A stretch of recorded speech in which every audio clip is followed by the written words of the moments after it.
Assalamualaikum warahmatullahi wabarakatuh. Waalaikumsalam warahmatullahi wabarakatuh. Alhamdulillah kita berkumpul kembali di kelas kita yang kita ciptakan ini dalam pelajaran baru yang disebut coding dan kecerdasan artifisial. Nah, sebelum kita memulai pembelajaran ini, saya ingin menanyakan kabar kalian. Sehatkah kalian semua? Sehat, Pak.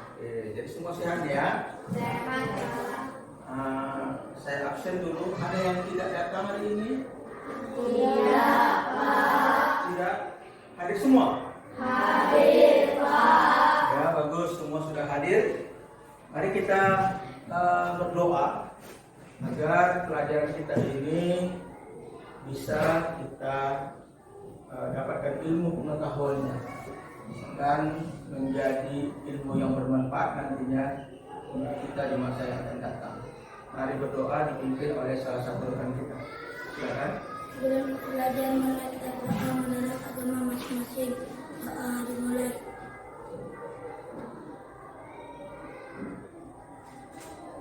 Selesai. Baik, doa sudah selesai. Kemudian kita akan belajar.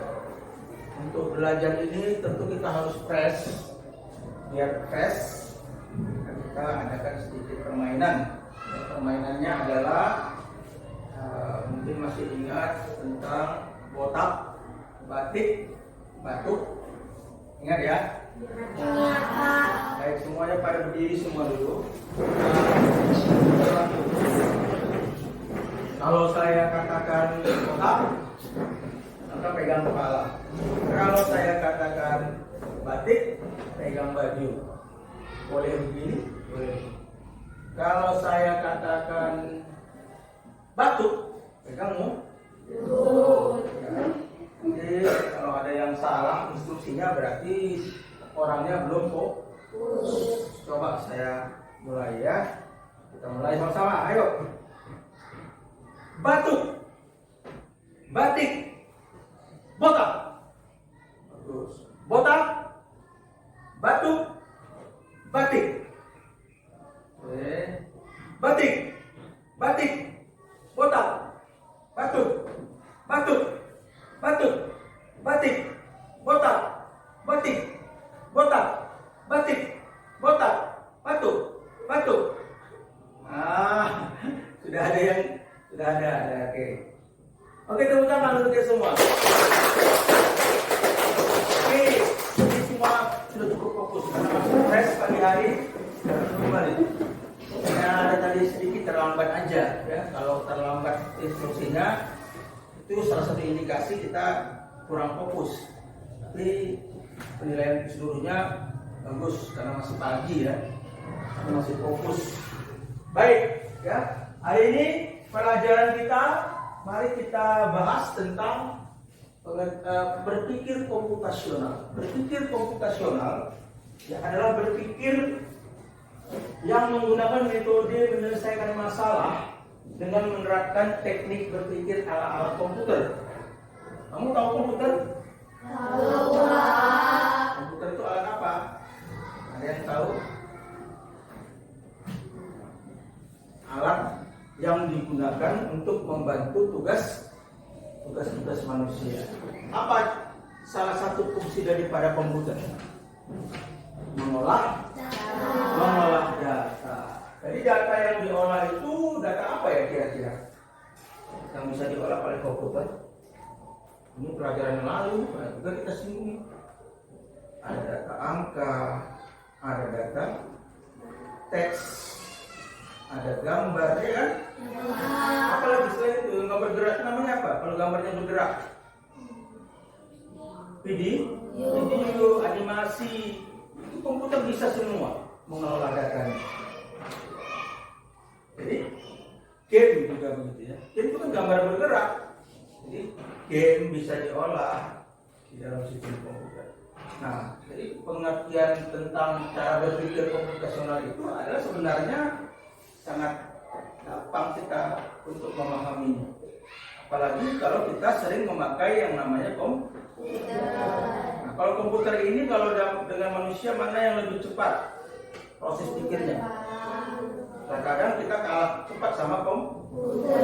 Walaupun sebenarnya komputer itu manusia yang membuatnya, tetapi kadang-kadang kita untuk masalah kompleks yang berat seperti perhitungan tingkat tinggi yang membutuhkan banyak itu kita kalah dari komputer karena memang komputer itu sudah diprogram, coding dia, diprogram dia sehingga dia bisa menyelesaikan tugas-tugas yang besar dengan cepat.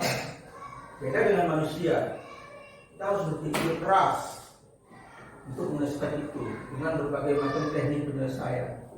Kita harus memulai dari awal. Kalau komputer tidak, dia sudah ada kode atau programnya, instruksi yang sudah diberikan kepadanya, dia tinggal proses. Bagaimana kita mau meniru berpikir komputasional ini?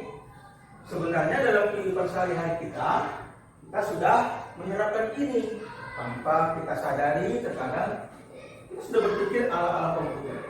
Contoh apa misalnya? Kamu pernah memasak? Pernah. Siapa yang pernah memasak di sini di tangan? Biasanya perempuan suka masak. Oh, laki-laki juga ada suka masak, bagus. Kalau memasak, kita harus tahu apa yang mau dimasak. Dan kalau memasak itu pasti harus enak ya. Jadi kita fokusnya, abstraknya fokusnya itu enak. Ini masaknya harus enak. Kemudian apa lagi? Dekomposisi. Dipecahlah bahan-bahannya apa, penyelesaiannya bagaimana,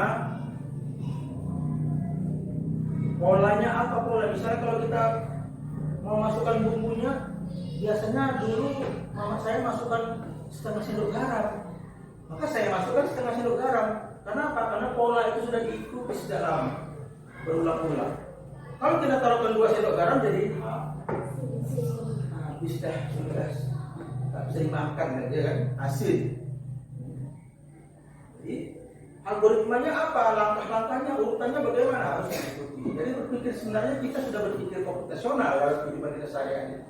Dari mulai menyusun, Anda berangkat ke sekolah, menyusun tas, buku pelajaran, itu adalah cara kita menentukan bagaimana algoritma berjalan, ya, urutan-urutan langkah-langkahnya.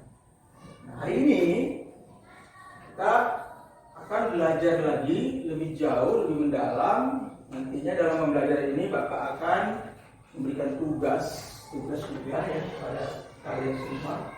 Tugasnya gampang aja, kamu disuruh untuk memahami 4 pilar berpikir komputasional itu. Yang mana tadi itu? Dekomposisi, apalagi? Abstraksi, algoritma, dan pengenalan pola. Keempatnya ini sudah Bapak bagikan kelompok. Jadi masing-masing sudah Bapak berikan RKPD-nya dan dikerjakan nanti dalam kelompok, didiskusikan contoh-contohnya apa dalam kehidupan kita sehari-hari dari keempat pilar ini. Nanti dipresentasikan ke depan oleh masing-masing kelompok, kemudian ditanggapi oleh kelompok lain. Oke, sampai di sini ada yang mau bertanya tentang berpikir komputasional? Ya, sudah jelas semua, nak? Ya. Oke, alhamdulillah kalau sudah jelas. Kita potong aja. Baik anak-anak, kita menyanyikan lagu nasional Satu Nusa Satu Bangsa. Ya, dibawakan oleh Naila. Silakan Naila, dipimpin rekan-rekannya semuanya berdiri. Silakan. Satu nusa, satu bangsa, 1, 2, 3, ya. Satu nusa, satu bangsa, satu bahasa kita. Tanah air pasti jaya untuk selama-lamanya. Indonesia pusaka, Indonesia bangsa dan bahasa kita bela bersama. Ya, terima kasih. Silahkan kembali ke tempat. Tepuk tangan. Baik. Tujuan pembelajaran hari ini, ya, bisa kamu lihat di layar monitor. Ini ada beberapa tujuan pembelajaran.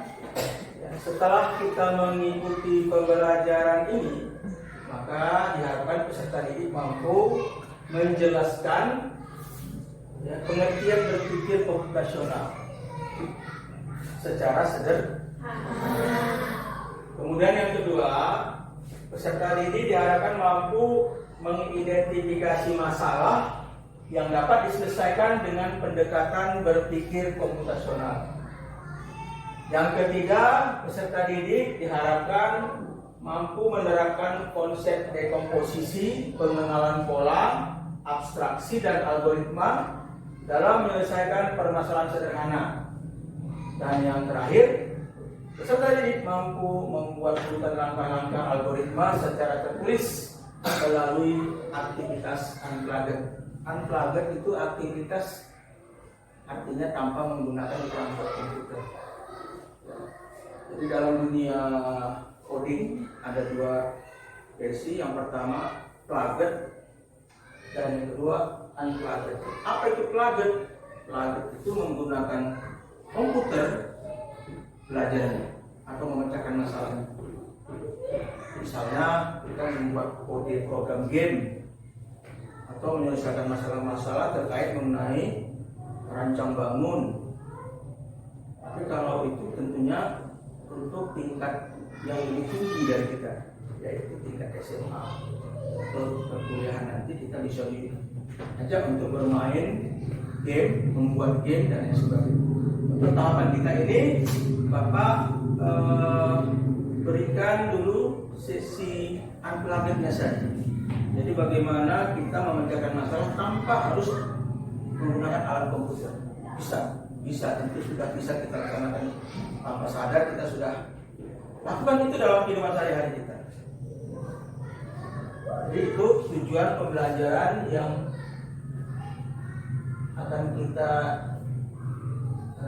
dapatkan hari ini nanti. Mudah-mudahan semuanya bisa memahaminya.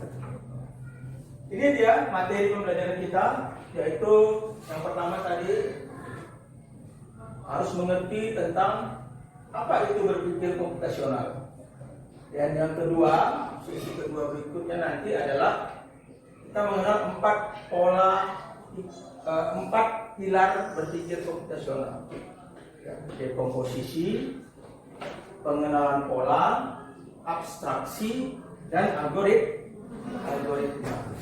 Ini semuanya berbahasa Inggris, jadi kita harus bisa memahaminya. Kamu bawa kamus kan? Nah, bagus. Kalau kamus mana tahu nanti ada yang kurang jelas, kamu bisa melihat kamus itu ya, atau bertanya ya. Kemudian yang ketiga materinya adalah contoh penerapan dalam kehidupan sehari-hari. Misalnya menyikat gigi. Ada langkah-langkahnya nggak ya? Ada ya. Salah menyikat gigi, langkahnya bisa menyebabkan gigi terusak atau tidak bersih. Apalagi misalnya membuat teh atau membuat bahan resep masakan lainnya. Kalau salah langkahnya, masakan bisa hambar, bisa asin, bisa terlalu pedas, atau bisa sama sekali nggak bisa dimakan. Aneh masakannya. Mama saya masak nasi goreng enak. Ya kok Sinta masak nasi goreng itu aneh rasanya ya. Ada manis, ada asam, ada asin, semua campur. Apa yang terjadi? Ada kesalahan kan? Mungkin salah dalam langkah-langkah pembuatan, atau terlalu banyak menerapkan bumbu-bumbu, atau terlalu sedikit menerapkan bumbu juga bisa. Apa? Hambar, tak ada rasa. Kemudian apalagi contoh penerapan dalam hidup saya, menyeberang jalan. Ya, menyeberang jalan ada tekniknya juga loh. Nggak bisa sembarangan seberang jalan. Apalagi kalau kita naik kendaraan. Sebelum kita menyeberang, tengok kiri dan kanan. Atau sebelum kita melewati lampu merah, Ada lampu merah maksudnya. Ada lampu warna kuning, merah, hijau. Itu punya tanda kode ya. Artinya kalau misalnya kuning kita harus jalan ya kan? Iya. Yang jalan itu apa? Fokus dong. Kalau hijau baru jalan. Ya. Kalau merah kita harus hati-hati. Hati-hati sih. Kuning yang hati-hati. Kalau merah harus berhenti. Kuning hati-hati. Tengok-tengok masih kuning ini, belum hijau. Sudah hijau berarti sudah aman jalan. Ini belum lagi hijau, kuning udah nongol aja. Masih ada yang ketinggalan di tukang becak. Masih ada tukang becak, lambat. Tabrak kita. Tidak salah kan? Karena tidak mengikuti instruksi yang sudah dibikin oleh komputer. Jadi lampu merah itu adalah sistem komputer. Kalau kacau lampu merah itu di sebuah kota, kacau bisa tabrakan itu. Bisa saling tabrak pengendara. Ya, itulah beberapa contoh penerapan dalam kehidupan sehari-hari. Seperti halnya kita belajar hari ini juga begitu. Bapak siapkan perangkatan dulu, baru kita bisa jalankan pembelajaran. Ada perencanaan dulu. Kalau tidak kita tidak bisa belajar dengan baik, mengambang kemana-mana. Seperti itu ya, nak? Materi pelajaran kita hari ini itu. Kemudian kegiatan-kegiatan ini nanti akan kita laksanakan sambil menjelaskan nanti tentang apa yang harus kita lakukan.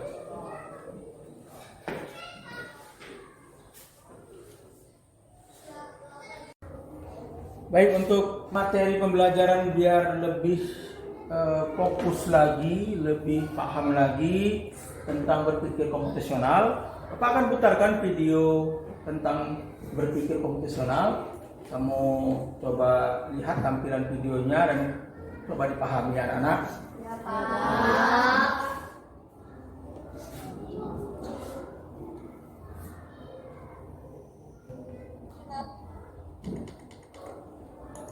Pengenalan computational thinking. Hai teman kece, coba tebak apa artinya computational thinking atau berpikir komputasional? Adakah yang bermata jeli dan melihat kata komputasional di sini? Jadi, ini ada hubungannya dengan komputer ya? Iya, betul sekali. Syukur buat kamu yang sudah menebak. Berpikir komputasional adalah proses berpikir untuk menyelesaikan masalah dengan efektif dan efisien. Dalam ilmu komputer, proses berpikir ini dilakukan sebelum mulai menulis coding atau pemrograman. Jika sudah direncanakan dengan baik, maka coding yang ditulis akan sesuai dengan kebutuhan dan dapat diselesaikan dengan cepat dan tepat. Tapi ternyata berpikir komputasional juga bisa dilakukan tanpa komputer dan tanpa internet loh. Malah sebenarnya kita pun sudah menerapkannya dalam kehidupan sehari-hari, mulai dari menggosok gigi, mencatat ringkasan pelajaran, hingga menyiapkan tas di sekolah besok. Wah, kita sudah bisa menerapkannya setiap hari, berarti kita sudah bisa berdoa.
Baik anak-anak, hari ini setelah mendengarkan materi pembelajaran dan tujuan-tujuan pembelajaran yang sudah saya sampaikan tadi, maka Hari ini tugas kamu adalah membuat kelompok belajar. Sudah dibuat?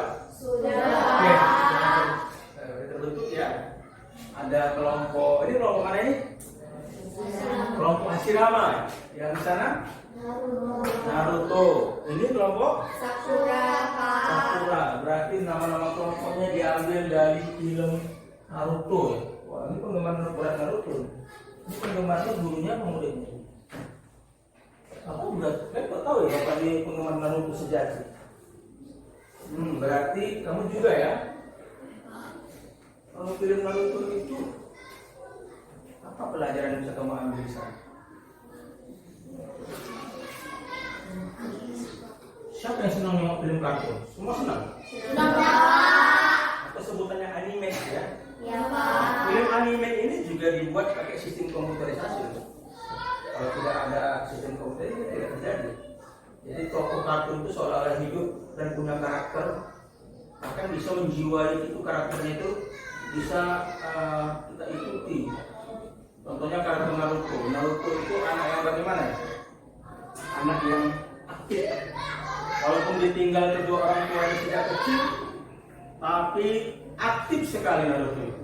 Sehingga dia berusaha untuk menjadi seorang yang lebih hebat. Tujuannya, cita-citanya adalah menjadi seorang Hokage. Dalam serial itu Hokage itu artinya apa ya? Pemimpin atau kepala negara. Negara atau kepala pemerintahannya. Waktu zaman-zaman itu. Negaranya apa ya? Negara Konoha. Negara Konoha. Ya bagus itu. Kamu ambil judul dari tokoh karakter Naruto seperti Sakura, teman Naruto, kemudian Hashirama. Itu siapa Hashirama? Hashirama siapa? Hokage pertama ya, pendiri negara Hokage yang pertama dia. Kalau di Indonesia pendiri negara kita yang pertama siapa ya? Soekarno, founding father atau pendiri negaranya Soekarno kan? Jadi, oke, bagus, kamu mengerti tokoh-tokoh yang ada dalam film itu, berarti kamu sudah memahami, karakternya sudah sesuai dengan yang saya inginkan. Karakter yang paling kamu suka di film itu apa ya? Karakter Naruto. Kenapa? Karena orang yang semangat, pengen capai tujuannya, pengen cita-cita tercapai. Dia tidak pantang menyerah. Tapi satu hal yang paling utama di situ adalah karakter itu di sana dia sangat menghargai sang gurunya. Semua yang dia belajar dari gurunya diterapkan ilmu-ilmu, sehingga dia jadi orang yang lebih pintar. Saya harap juga begitu ya, tertular sama kamu karakter ini, agar kamu ambil semua ilmu yang ada pada gurumu itu kamu terapkan dalam kehidupan kamu, sehingga kamu bisa sukses. Mau jadi apa ya, sesuai dengan cita-cita kita semua. Oke, itu sedikit ya masukan dari Bapak. Nah, Bapak akan memberikan tugas ya, yaitu mencari 4 pola pikir komputasional tersebut, pengertiannya beserta contoh dalam kehidupan sehari-hari. Nah, contohnya bebas apa saja, yang penting sesuai dengan kehidupan kita sehari-hari. Nanti setelah didiskusikan di kelompok kamu masing-masing, kamu disuruh untuk mempresentasinya ke depan. Siap? Siap. Semangat. Silakan dikerjakan.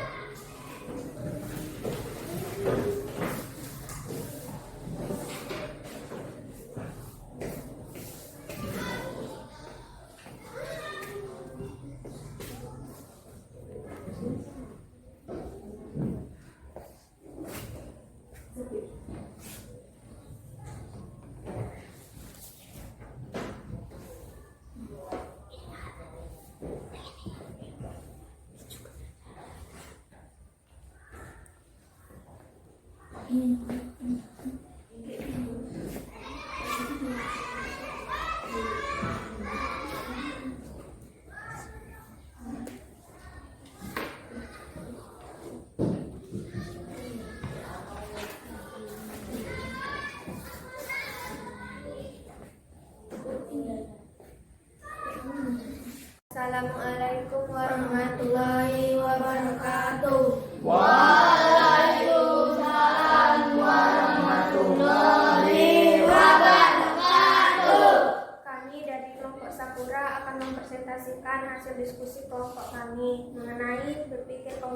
fungsional dengan acuan dekomposisi.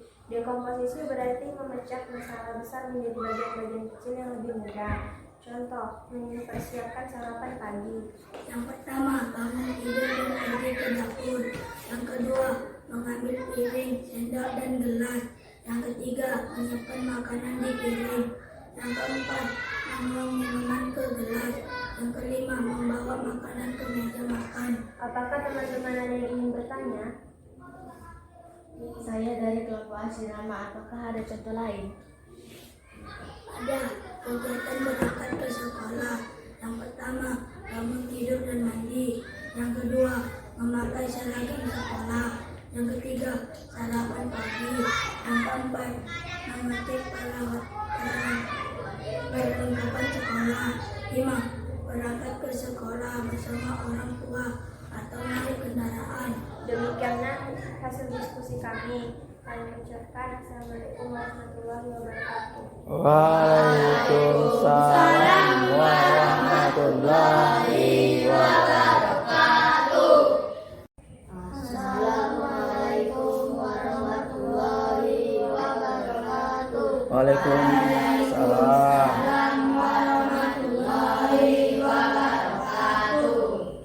Kami dari kelompok Naruto akan mempresentasikan hasil diskusi kelompok kami mengenai abstraksi dalam berpikir komputasional, yaitu kemampuan untuk menyaring hal-hal penting dan mengabaikan yang tidak perlu. Contoh abstraksi ada dalam cerita pendek ini. Setiap pagi Rani bangun pukul jam 5.30 WIB. Ia merapikan tempat tidur, lalu membantu ibunya menyapu halaman. Setiap itu, ia mandi, memakai seragam dan sarapan. Rani kemudian berangkat ke sekolah dengan berjalan kaki bersama temannya Dika.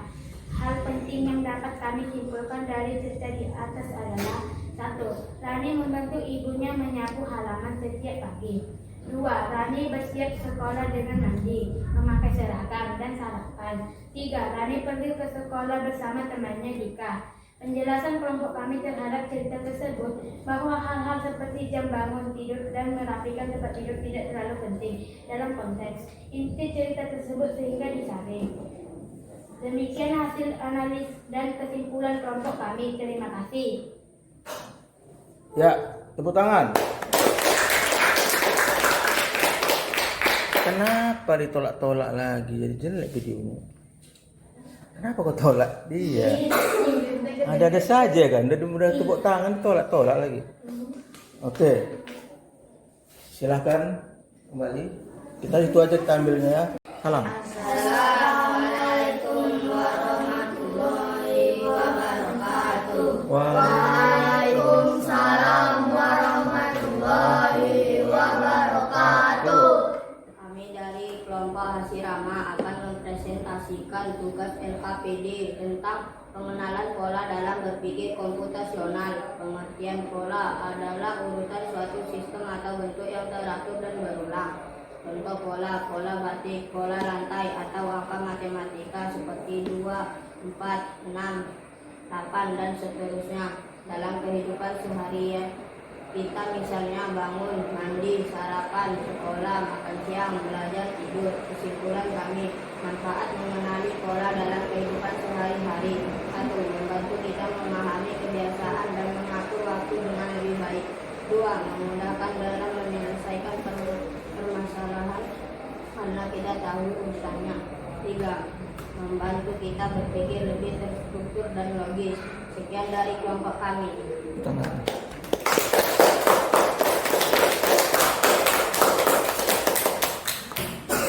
Sekalian, hari ini kita akan merefleksi pembelajaran yang sudah kita lalui. Jadi Bapak ingin anak-anak untuk bisa merefleksikan diri kelompoknya terhadap pembelajaran kita hari ini. Saya mulai atau Bapak mulai dari kelompok Hasirama. Apa kira-kira yang membuat refleksi kamu hari ini? Silahkan kelompok Hasirama. Tantangan yang kami hadapi saat belajar berpikir komputasional yaitu mengubah cara berpikir kami dari sekedar menyelesaikan masalah secara langsung menjadi memecah masalah menjadi bagian-bagian kecil dan logis. Selain itu, memahami konsep algoritma dan bagaimana menerapkannya secara sistematis juga cukup membingungkan di awal. Baik, kelompok kamu menyebutkan bahwasannya agak bingung tentang algoritma, ya, algoritma. Apa yang membuat kalian bingung tentang algoritma? Apakah karena contoh-contohnya kurang banyak atau kurang jelas, kurang paham? Di bagian mananya kira-kira? Bagian awal.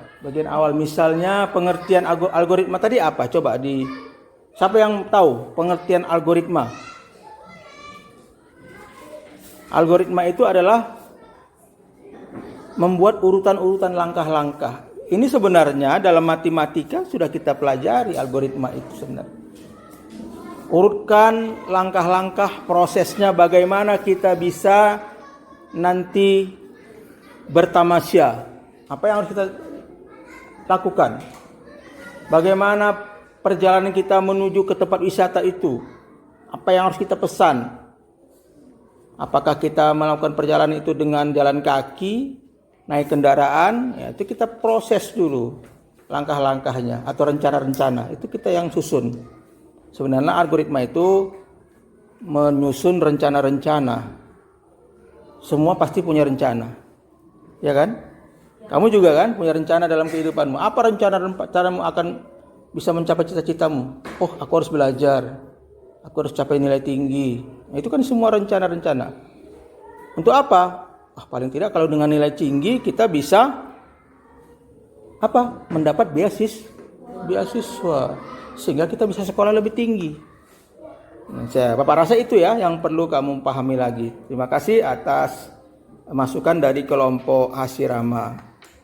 Oke, berikutnya kelompok Sakura. Ya, kelompok Sakura. Mana Sakura? Ini ya. Ya, kelompok Sakura. Kira-kira apa yang kamu bisa refleksikan dari pembelajaran yang sudah kita lakukan tadi? Kami menyadari pentingnya kemampuan seperti dekomposisi, pengenalan pola, abstraksi, dan perancangan algoritma dalam proses berpikir yang lebih efisien, Pak. Ya, jadi kalian sudah memahami ya proses-proses berpikir seperti itu. Kira-kira masih ada nggak yang belum dipahami? Tidak, sudah paham benar ya?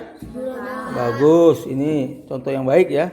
Tapi kalau bisa nanti walaupun kita sudah paham, ya contoh-contoh ke depannya diperbanyak lagi ya. Iya, Pak. Agar bisa lebih memahami lagi. Terima kasih atas kelompok Sakura. Berikutnya kita ke kelompok yang terakhir ya. Ini kelompok Naruto. Kira-kira apa refleksi kalian? Silahkan, siapa yang mau membacakan refleksi kelompoknya?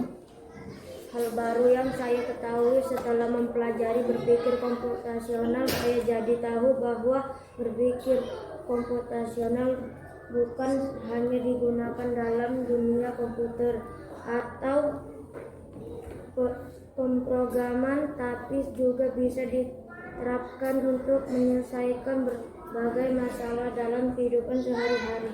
Nah, ini pendapat kelompok, apa pendapat pribadi ya? Kelompok ya. Kalau kelompok berarti kan bukan saya, kami ya. Nah, berarti pendapat kita nih, pendapat kalian ini kan. Coba ulangi sekali lagi, Bapak mau dengar. Ulangi. Coba bacakan pendapat kelompoknya.